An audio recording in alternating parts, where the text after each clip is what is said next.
Bonjour. Qu'attend-on d'un conjoint ou d'un compagnon? Alors, eh bien, ça peut être l'envie ou le besoin de rencontrer quelqu'un qui nous comprend parfaitement, quelqu'un avec qui on aura un amour exclusif. Voilà, il y a quelque chose de l'ordre de il est là rien que pour moi, euh, qui ferait tout pour moi, quelqu'un qui m'aime vraiment, avec en qui on peut avoir entière confiance, le meilleur ami, le confident, voilà, avec qui on pourra fonder une famille, avec qui on fait des projets de vie, de voyage, de collaboration professionnelle, pourquoi pas, pour partager le quotidien, tous les plaisirs de la vie, pour être réconforté, voilà, pour aussi être rassuré, complet.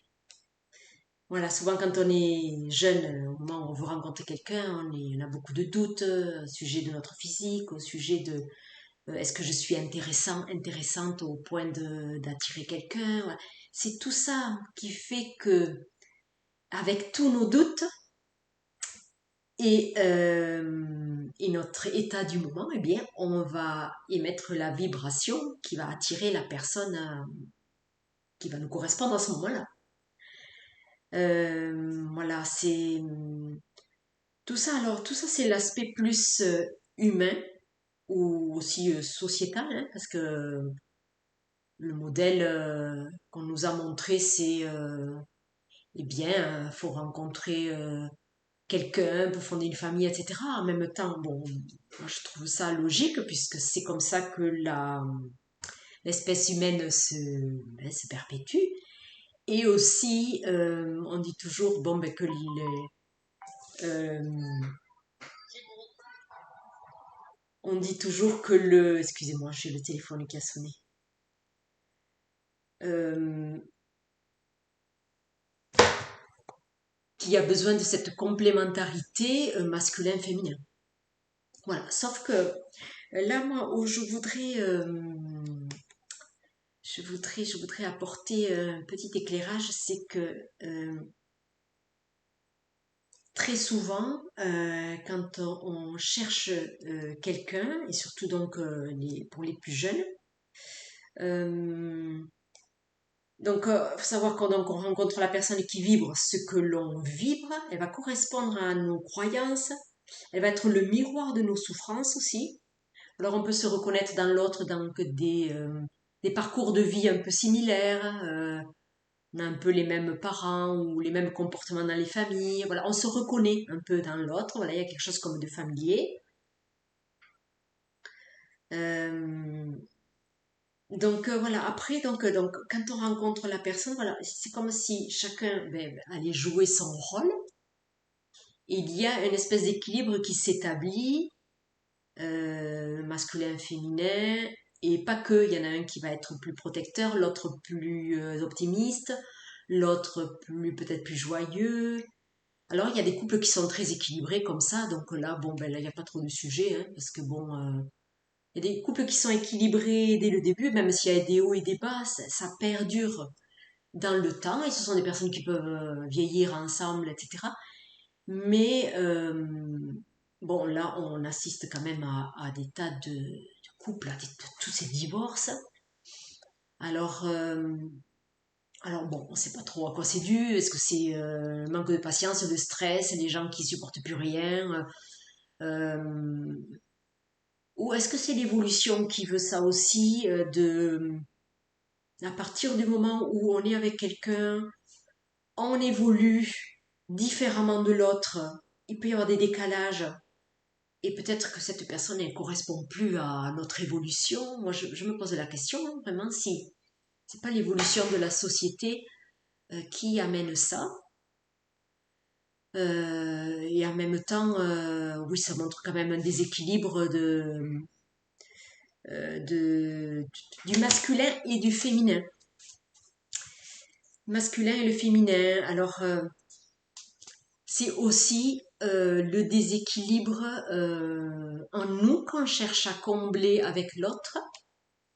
Et au bout d'un certain temps, on se rend compte que l'autre, il ne nous apporte pas ce qui nous manque au final. Parce que cette espèce de vide intérieur, il ne se comble pas avec l'autre.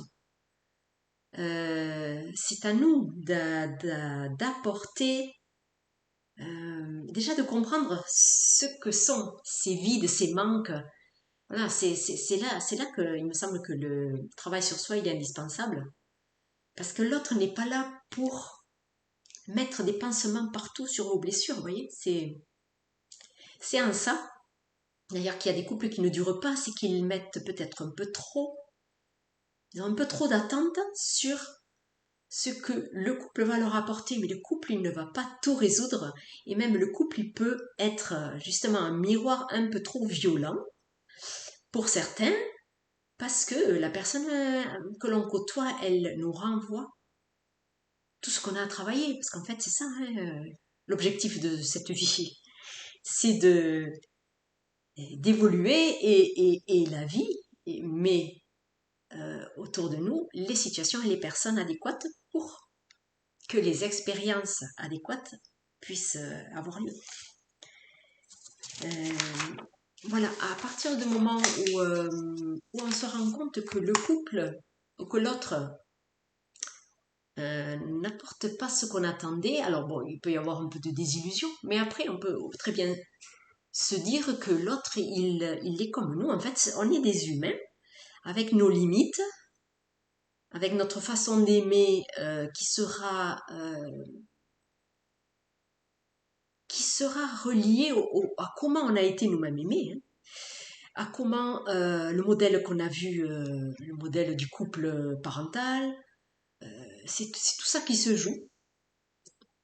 C'est tout ça qui se joue dans notre quotidien. Donc voilà, prendre de la distance et se dire, bon ben oui, ben l'autre, il n'est pas là pour combler tous nos manques, etc. Et en plus, ce serait, si l'autre est constamment là en train de, je ne sais pas, de vous remonter le moral, est-ce qu'il n'y a pas là une forme de dépendance, un lien de dépendance qui se crée? Vous avez absolument besoin de l'autre pour que tous les jours ils vous disent, allez, ça va aller, qu'ils vous rassurent. Voilà, ça c'est à observer aussi. Voilà, quel type de relation vous entretenez. Parce qu'il y a des couples qui fonctionnent comme ça. D'ailleurs, quand l'un décide de ne plus être celui qui est là pour remonter le moral, parce qu'au bout d'un moment, ça peut être fatigant, eh bien là, il y a un déséquilibre qui se crée. Mais cet déséquilibre, il est intéressant, parce que l'autre, il faut qu'il se rende compte qu'on ne peut pas compter constamment sur l'autre pour nous remonter le moral. C'est à nous à trouver nos propres solutions. Voilà. Et c'est à partir du moment où on commence à chacun à cheminer. Alors, il peut se faire à deux le chemin, hein, encore mieux. S'il y a cette attente des deux côtés de vouloir évoluer, c'est parfait. Mais si c'est pas le cas, ben vous pouvez vous-même vous intéresser à vous, hein, parce que c'est ça, hein, vous intéresser à vous et de quelle manière je peux moi me sentir mieux. Est-ce que remettre en question ceci, cela, et visiter les histoires, les traumatismes du passé, les mémoires souffrantes, tout ça, voilà, il y a énormément à faire. Euh, Et on peut être donc en couple, mais ne plus être dans l'attente de ce que l'autre va vous procurer. Et alors, à partir du moment où il n'y a plus cette attente, j'ai envie de dire que c'est encore mieux. Parce que le parcours, il se fait de manière aussi plus respectueuse de qui on est. Moi, je suis comme ça, j'ai mes besoins. Ben, l'autre, il n'a pas compris que j'avais ces besoins-là, ou il n'a pas pu répondre à mes besoins. Bon, ben, j'essaie de répondre à moi-même à mes besoins, etc. L'autre, il fait de son mieux aussi. Mais voilà, on peut cheminer ensemble, euh, mais en prenant la responsabilité chacun de sa vie. Voilà. Et en étant dans le respect que l'autre, il a son chemin, moi j'ai mon chemin. Et ça peut cheminer ensemble, mais euh, sans attente. Du coup, s'il n'y a pas d'attente, il n'y a plus de reproches. Voilà, c'est là que je veux en venir. Parce que il n'y a pas d'humain parfait. Nous-mêmes, est-ce qu'on est parfait? Voilà. Et c'est là que la relation, elle peut être quelque part plus équilibrée aussi, à partir du moment où on n'attend pas que l'autre il nous répare. Voilà. Et ça, il me semble que quand on est plus jeune, c'est ça qu'on attend, sans le savoir évidemment. Il y a cette dimension de réparation. Et attention, je ne dis pas que l'autre ne peut pas être là en soutien. Bien sûr qu'on est là pour ça. On est là pour soutenir dans les moments où ça va moins bien. On peut se soutenir. Maintenant, faut pas devenir une béquille non plus. Voilà. Ou alors, voilà, de manière passagère, transitoire, voilà. Pas durable. Ou alors, il faut que chacun y trouve son compte dans ce truc-là. À ce moment-là, oui, voilà, ça peut fonctionner. Ça peut fonctionner. Euh, voilà, on est voilà, sans attente, plus de reproches. On fait de son mieux et il me semble que c'est là que la compréhension, elle se fait. Les choses, elles sont plus saines, les relations deviennent plus saines aussi. Voilà, on peut avoir été comblé d'affection aussi, et ça a pu réparer quelque part un manque d'affection qu'on a pu vivre quand on était enfant. C'est vrai que ça, le couple, il peut avoir une dimension de réparation aussi. Mais il me semble que, en tout cas, il ne faut pas qu'on se rende dépendant du couple ni de l'autre. Voilà, c'est ça. Voilà ce que je voulais partager. C'est sans doute très incomplet hein, parce qu'il y a énormément de choses à dire dessus. Mais voilà, c'est un partage comme ça à un moment donné. Voilà, au revoir.